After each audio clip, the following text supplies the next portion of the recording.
नमस्कार दोस्तों, Sunil GK GS में आपका स्वागत है। जीके जीएस और करंट अफेयर्स के लिए हमारे चैनल को सब्सक्राइब करें और बेल आइकन को प्रेस करें। भारतीय संविधान में स्वतंत्रता का अधिकार 4 अनुच्छेदों द्वारा प्रदान किया गया है। वह कौन कौन से है? तो इसका आंसर होगा ए, अनुच्छेद 19 से अनुच्छेद 22 तक।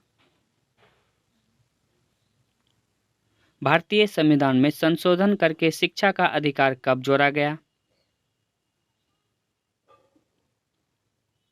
तो इसका आंसर होगा सी, 1 अप्रैल 2010 को। भारतीय संविधान के किस अनुच्छेद में भाषण एवं अभिव्यक्ति की स्वतंत्रता के मूल अधिकार का प्रावधान है?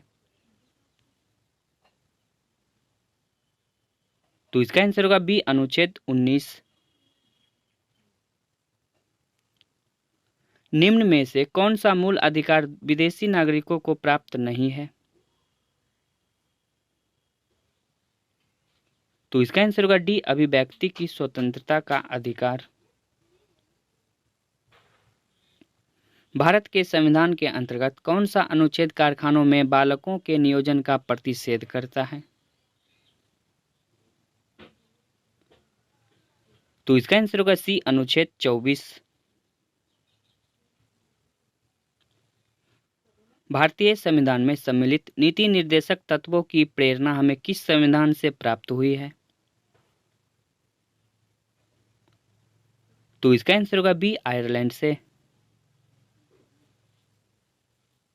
भारतीय संविधान का कौन सा अनुच्छेद भारत की विदेशी नीति से संबंधित है?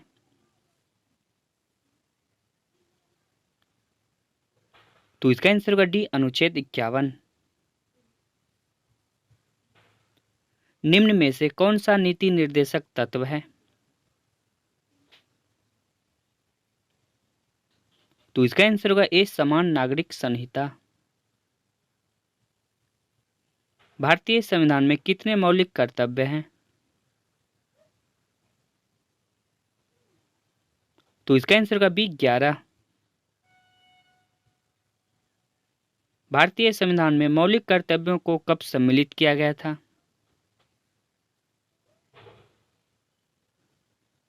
तो इसका आंसर होगा सी, 1976 में। भारतीय संविधान के किस अनुच्छेद में 42वें संविधान विधेयक द्वारा मूल कर्तव्यों को सम्मिलित किया गया है? तो इसका आंसर होगा बी, अनुच्छेद 51 ए में।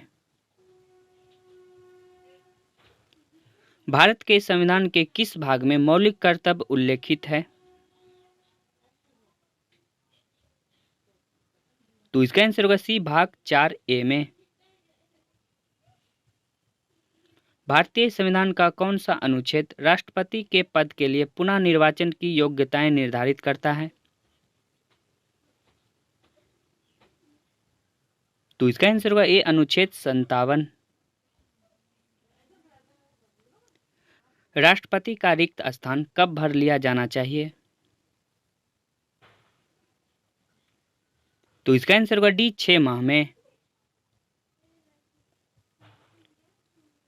यदि भारत के राष्ट्रपति का पद रिक्त हो जाए और कोई उपराष्ट्रपति भी ना हो, तब निम्न में से कौन कार्यवाहक राष्ट्रपति होगा? तो इसका आंसर होगा ए, सर्वोच्च न्यायालय का मुख्य न्यायाधीश। संविधान के किस अनुच्छेद के अंतर्गत भारत के राष्ट्रपति को अध्यादेश जारी करने की शक्ति प्रदत्त है?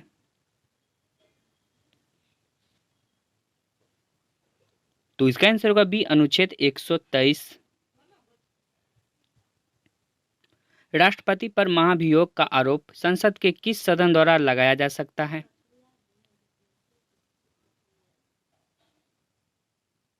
तो इसका आंसर होगा ए, संसद के किसी भी सदन द्वारा।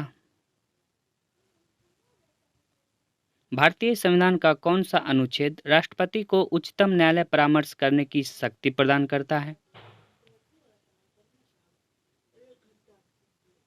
तो इसका आंसर होगा सी, अनुच्छेद 143।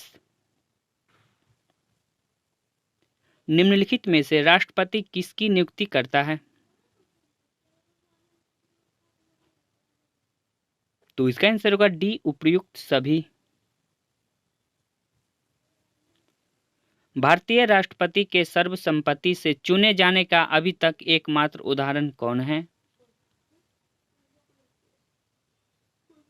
तो इसका आंसर होगा B, Neelam Sanjiva Reddy. I hope आज का वीडियो आपके लिए यूजफुल रहा होगा। तो चैनल को सब्सक्राइब करके बेल आइकन को प्रेस कर दीजिए ताकि आगे भी आपको जीके जीएस और करंट अफेयर्स से रिलेटेड वीडियो का नोटिफिकेशन मिलता रहे। मिलते हैं अगली वीडियो में, तब तक के लिए थैंक यू।